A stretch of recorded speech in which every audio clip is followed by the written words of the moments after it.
বন্ধুরা, শীতের সবজি দিয়ে মাত্র ৫ মিনিটে লো ক্যালোরি এবং লো কার্বোহাইড্রেট যুক্ত একটি ওয়ান পট ডায়েট মিল তোমাদের সঙ্গে শেয়ার করছি, যেটাতে আমরা চালের ব্যবহার করিনি। তো এর জন্য আমাদের কিছু সবজি লাগছে। তোমরা অবশ্যই সিজনাল সবজিগুলোকে নিতে চেষ্টা করবে। আমি এখানে শিম নিয়েছি, একটু ছোট টুকরো করে কেটে নিলাম এর আঁশ ছাড়িয়ে। তারপরে নিয়েছি হচ্ছে গাজর, আর গাজরগুলোকে একটু ছোট ছোট টুকরো করে কেটে নিয়েছি। নিজেদের পছন্দ অনুযায়ী সবজি তোমরা নিতে চেষ্টা করবে। আর আমি এখানে যে পরিমাণ উপকরণ নিয়েছি তাই দিয়ে 2 জন প্রাপ্তবয়স্ক মানুষের জন্য রেসিপিটি তৈরি হচ্ছে। তোমরা সেই অনুযায়ী পরিমাণগুলো কম বেশি করতে পারবে। আমি এখানে রাইসের পরিবর্তে ব্যবহার করছি লো কার্বোহাইড্রেট যুক্ত একটি উপকরণ, সেটা হচ্ছে সুজির তৈরি সেমাই। এগুলো হচ্ছে সেমোলিনা ভার্মিসেলি, বাজারে খুব অ্যাভেলেবেল পাওয়া যায়। তোমরা চাইলে রাইস ভার্মিসেলিও ব্যবহার করতে পারো এখানে।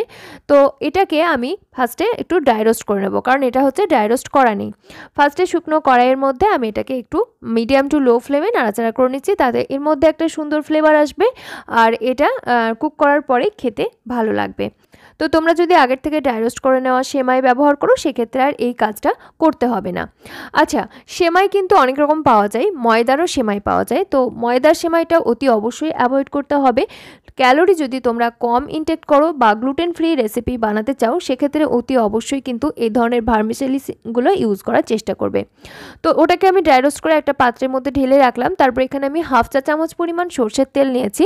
তোমরা চাইলে কিন্তু অয়েল ফ্রিভাবেও করে নিতে পারো। সেক্ষেত্রে শুকনো কড়াইয়ে আমি যেমন কারি পাতা দিয়েছি, এরকম কারি পাতা, আর তার সাথে হচ্ছে ফোড়নে দিয়েছি কালো সরষে এবং গোটা জিরে। একটু নাড়াচাড়া করে নিলাম, 1 থেকে 1.5 মিনিটের মতো নাড়াচাড়া করে নিচ্ছি।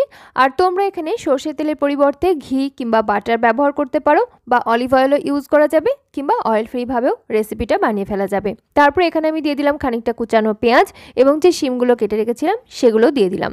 একটু নাড়াচাড়া করে নিচ্ছি। পেঁয়াজটা একদম ব্রাউন করে ভাজবো না, জাস্ট এর মধ্যে হালকা একটা পিঙ্ক কালার চলে আসবে এবং পেঁয়াজের কাঁচা গন্ধটা চলে যাবে, সেই পর্যন্ত আমি একটু নাড়াচাড়া করে নিচ্ছি।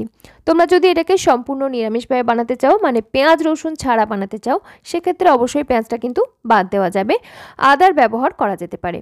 তারপরে আমি এখানে দিয়ে দিলাম খানিকটা টুকরো করে রাখা গাজর এবং টমেটো। এখানে আমি একটা বড় সাইজের টমেটোর অর্ধেকটা ব্যবহার করেছি। দিয়ে দিলাম স্বাদ অনুযায়ী লবণ।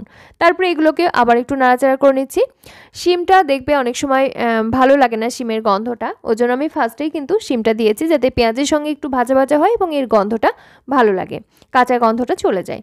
একটু নাড়াচাড়া করে নিলাম। যখন দেখা যাচ্ছে মোটামুটি হালকা একটু জলীয় ভাব আসছে, সেই পর্যায়ে আমি দিয়ে দিলাম হলুদের গুঁড়ো। এখানে আমি ওই 1/4 চা চামচের মতো হলুদের গুঁড়ো ব্যবহার করেছি। খুব একটা বিশেষ মশলাপাতির প্রয়োজন নেই। তোমরা এখানে চাইলে কাঁচা হলুদ পেস্ট করেও ব্যবহার করতে পারো, সেক্ষেত্রেও এর ফুড ভ্যালু কিন্তু অনেকটা বেড়ে যাবে। তারপরে আমি খানিকটা এখানে ক্যাপসিকাম কুচিয়ে রেখেছিলাম, সেটা দিলাম। খানিকটা কড়াইশুঁটি দিলাম। ক্যাপসিকাম, কড়াইশুঁটি এবং পেঁয়াজ পাতা এগুলো আমি পরের দিকে দিলাম, কারণ এগুলোর কুকিং টাইম হচ্ছে কম। দিয়ে দিলাম খানিকটা হচ্ছে ভাজা জিরের গুঁড়ো, এবং ঝালের জন্য এখানে আমি লঙ্কার গুঁড়ো অ্যাড করেছি, কালারটা সুন্দর হবে তাতে করে। তো তারপরে আমি একসাথে ভালো করে নাড়াচাড়া করে নিচ্ছি। তোমরা অতি অবশ্যই কাঁচা লঙ্কা অথবা গোলমরিচের গুঁড়ো এখানে ব্যবহার করতে পারো।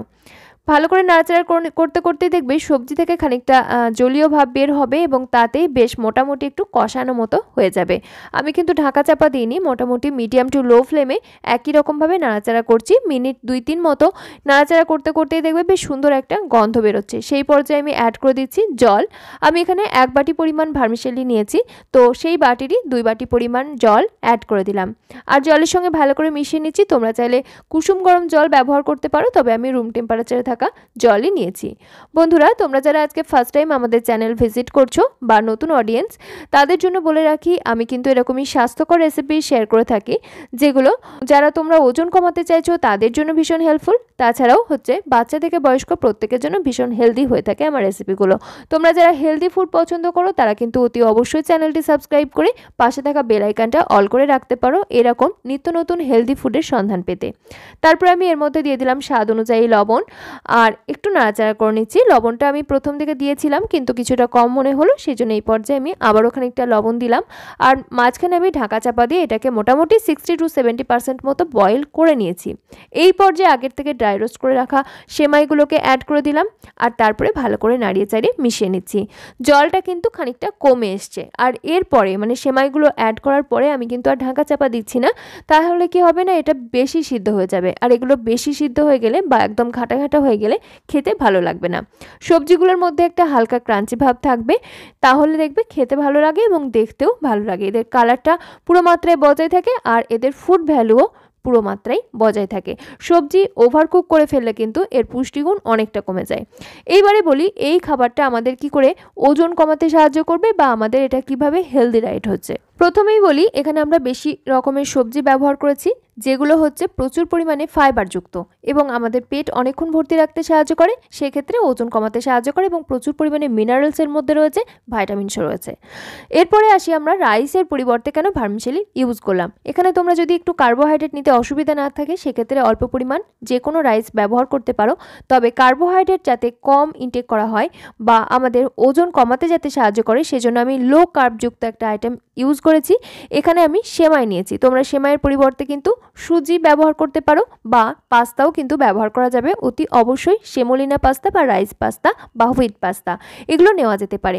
তো ভালোভাবে কুক করার পর যখন দেখা যাচ্ছে সব কিছু 80% সিদ্ধ হয়ে গেছে সেই পর্যায়ে আমি ফ্লেমটা অফ করে দিলাম।